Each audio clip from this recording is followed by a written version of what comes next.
بسم اللہ الرحمن الرحیم۔ حضرت لقمان نے جو ہے وہ حدیث و روایات معصومین سے کہ اپنے بیٹے کو وصیت کرتے ہیں وہ بہت ساری کہ میں نے زیادہ جو حاصل کیا ہے وہ سکوت سے حاصل کیا ہے، کہ جو کچھ مجھے حاصل ہوا ہے وہ سکوت یعنی خاموش رہنے سے۔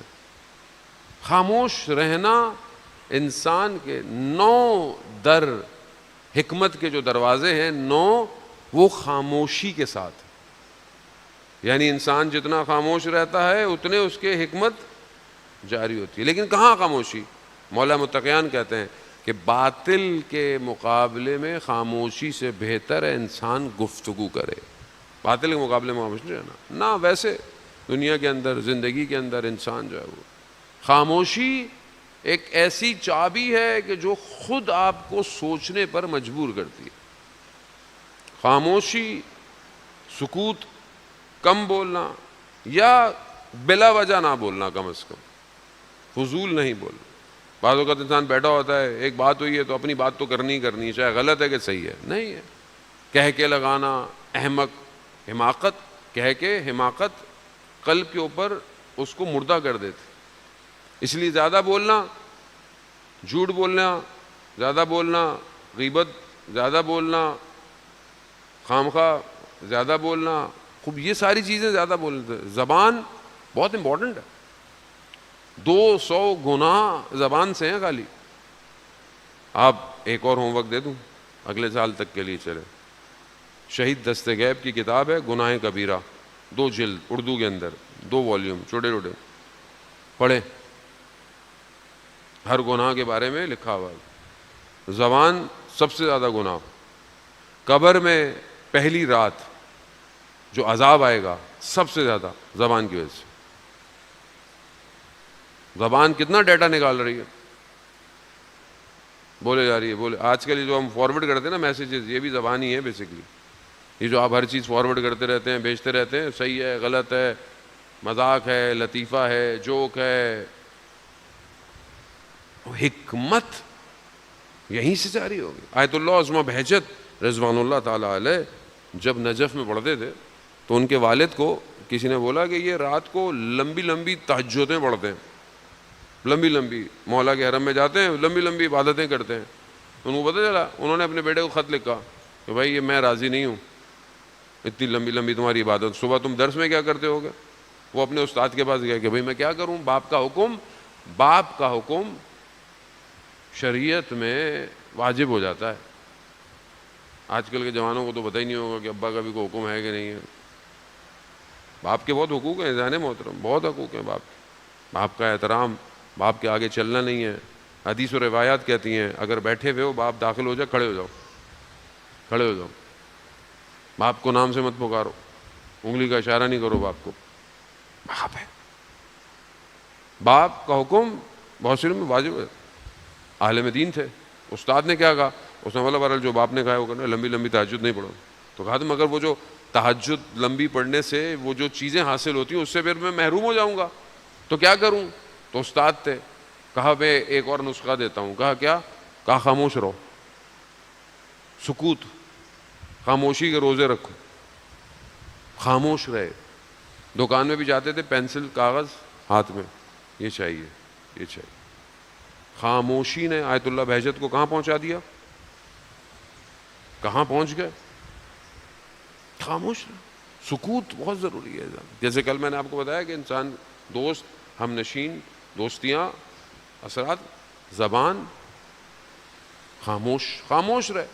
خاموشی انسان کو بہت جگہ بچاتی ہے، بہت جگہ پر، کہ جہاں انسان صبر، تحمل، بردباری، زبان سے کچھ نہ کہے۔ کتنے معاشرے میں فساد، لڑائیاں، طلاق زبان کی وجہ سے۔ اگر انسان تھوڑا سا خاموش ہو جائے تو سارے غصے کے بادل تھم جاتے ہیں۔ تھوڑی دیر خاموشی اختیار کر لے، کیا فرق پڑتا ہے؟ بہت ضروری ہے جان محترم۔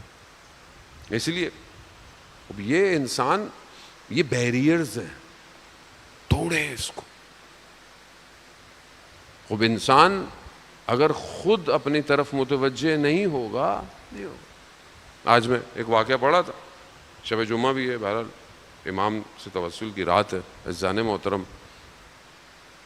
آیت اللہ رضی تبریزی بہت بڑے مجتہد تھے تبریز کے.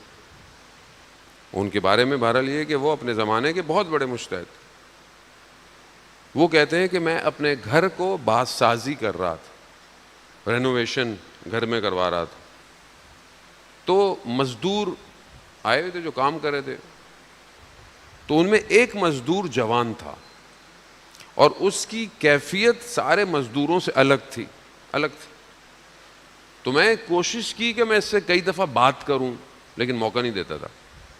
ایک دن سیڑھی کرائے پہ منگوائی, کام کی ضرورت تھی, کرائے پہ سیڑھی منگائی. تو اسی کو کہا کہ واپس دے کر آؤ. یہ واپس دینے گیا, آنے اور جانے میں اس نے معمول یعنی نارمل جو ٹائم لگتا تھا اس سے زیادہ وقت لے لیا.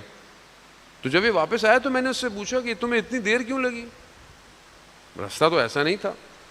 تو کہتا سیڑھی کی جو لینتھ تھی, لمبائی, وہ بڑی تھی, اور جو گلیاں تھیں, دیواریں, وہ چھوٹی چھوٹی تھیں, یعنی ادھر بھی تنگ تھی گلی.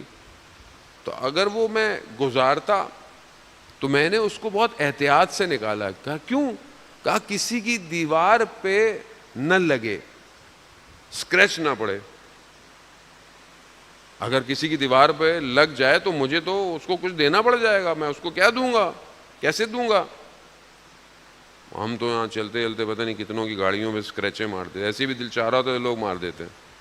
کسی کے گھر سے گزرے دیکھتے ہیں کوئی دیکھ تو نہیں رہا, نکلو نکلو نکلو نکلو.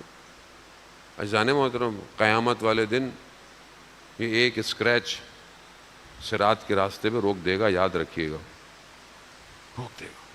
ایک ایک, خدا کہہ رہا ذرے کے برابر بھی ہے تو دکھاؤں گا, چاہے شر ہو, چاہے کسی کا ایک سکہ بھی کھایا ہوگا نا, وہاں رک جائے گا معاملہ.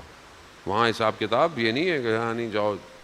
ہاں اگر کوئی راضی ہو گیا وہ ایک الگ بات ہے, کوئی معاف کر دے وہ الگ بات. اسی لیے بہت احتیاط. وہ جوان اتنا احتیاط کر رہا ہے کہ سیڑھی نہ ٹکرائے. اور ابھی ہم تو جلوس ہو رہا ہے, ماتم ہو رہا ہے, سبیلیں لگی ہوئی ہیں اونچی اونچی آواز میں, اسپیکر لگے ہوئے ہیں, کسی کو نیند آ رہی ہے, نہیں آ رہی, 3 بج رہے ہیں, 4 بج رہے ہیں. اور جب جشن ہوتے ہیں, اللہ معاف کرے, ابھی تو خیر محرم ہے, پھر تھوڑا انسان مؤدب ہے. جب ولادتیں ہوتی ہیں, آپ سوچیں ہم لوگ کیا کرتے ہیں, کیا کیا کرتے ہیں ہم, پتہ نہیں کہاں جا رہی ہے. معذرت ہے, میں زیادہ بولنا بھی نہیں چاہتا, پھر لوگ ناراض ہو جاتے ہیں کہ پھر مولانا صاحب. خود سوچیں نا, مطلب ایک امت جس میں خرد اور عقل ہو وہ کیا کام کرتی ہے. ایسا کام کرتی ہے جس سے کسی کو تکلیف ہو. کیا دکھانا چاہتے ہیں, کس کو دکھانا چاہتے ہیں. وہ جوان سیڑھی ایسے لے کے جا رہا ہے کہ لائن نہ بڑھے. تو انہوں نے کہا کہ جب کھانے کا وقت آتا ہے تو لوگ کھانا کھاتے ہیں, تم نماز پڑھتے ہو. بھائی کھانے کا ٹائم ہوتا ہے, تم بعد میں بھی تو پڑھ سکتے ہو. تو اس جوان نے سورہ جن کی آیت کی تلاوت کر دی, ان المساجد للہ. یہ جو مساجدیں ہیں یہ کس کے لیے؟ اللہ کے لیے ہیں, اور اس میں کسی کو اللہ کی عبادت میں شریک نہ ٹھہراؤ. تو کہا جب اس جوان نے آیت پڑھی میرے پاؤں لرزنے لگے, خود آیت اللہ تھے, لرزنے لگا میں کہ یہ جوان یعنی کیسے شریک نہ ٹھہراؤں. یعنی جب اللہ کہہ رہا ہے کہ میری عبادت پہ آؤ, میری نماز پہ آؤ, میری طرف آؤ, جب بلا رہا ہوں, اس وقت تم اگر کہیں اور جا رہے ہو تو تم شریک ٹھہرا رہے ہو, کسی کو شریک ٹھہرا رہے ہو نا. جب کوئی مجبوری نہیں ہے, یا میں تو مجبوری ہو, کوئی پریشانی ہے, کوئی رستے میں ہو, طہارت نہیں ہے, پاکیزگی نہیں ہے, جگہ نہیں ہے, نماز نہیں پڑھ سکتے, مسئلہ ہے, سفر میں ہو, 100 کام ہے. لیکن جب سب کچھ ہے, گھر میں بیٹھے ہو, مسجد کے پاس سے گزر کے جا رہے ہو بائک پہ, وہ سامنے ٹینٹ پہ کھڑے ہوئے ہو, باتیں کر رہے ہو, ادھر اذان ہو رہی ہے, ادھر نماز ہو رہی ہے, تو وہ کیا کر رہے ہو؟ اس کا مطلب کیا ہے؟ اس کا مطلب ہے کہ تم ادھر اہمیت, اللہ کو اہمیت, یعنی کوئی اور زیادہ امپورٹنٹ. کہہ رہا جب اس نے یہ آیت پڑھی میں کانپنے لگا. میں نے اس سے معذرت کی, کہا مقصد میرا گفتگو کا یہی تھا کہ میں تم سے بات کرنا چاہتا تھا. فوراً بغیر مقدمے کے پوچھا اس جوان سے. کیا پوچھا؟ کہا امام زمانہ کہاں ہے تم جانتے ہو؟ اس نے بولا ہاں 1 گھنٹہ پہلے اسی تبریز میں تھے، 1 گھنٹہ پہلے۔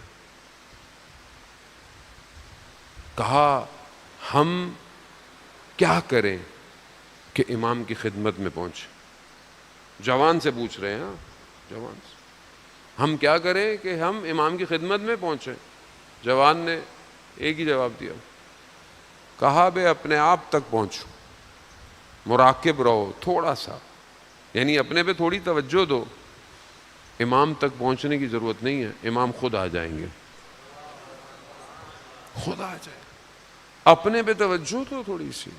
جانے محترم، میری زندگی کی پلاننگ، میری پڑھائی، میرا جاب، میرا کاروبار، میری شادی، میرے بچے، میرا گھر، سب پلاننگ ہے نا، یہ اچھی بات پلاننگ، لیکن اس پورے سسٹم میں امام ہے میرے اندر طاقت کہ مجھے آواز آئے میں سب چھوڑ کے چلا جاؤں؟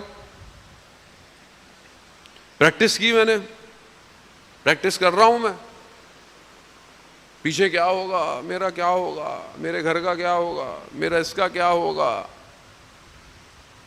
کربلا کیوں بار بار ریپیٹ ہو رہی ہے؟ کیوں بار بار سن رہے ہیں؟ کہ جنہیں کربلا میں امام نے بلایا تھا انہوں نے پیچھے مڑ کے دیکھا نہیں۔ زہیر ابن کین نے جو دوسرے مسلک سے تھا، تاجر تھا، خیمے لگتے تھے اس کے بڑے بڑے، پورا کارواں تھا اس کا، امام کے کارواں کے ساتھ ساتھ تھا۔ ایک مقام پر جہاں امام نے خیمے لگے اور اپنا قاصد بھیجا، جب بھیجا تو لقمہ کھا رہا تھا۔ جب خادم نے کہا نا امام حسین کا قاصد آیا، تو زہیر نے کہا کہ اپنی زوجہ سے وہی ہوا جس کا مجھے ڈر تھا۔ کہا کیا؟ کہا اگر حسین ابن علی نے بلا لیا تو میں رکوں گا نہیں، رکوں گا نہیں۔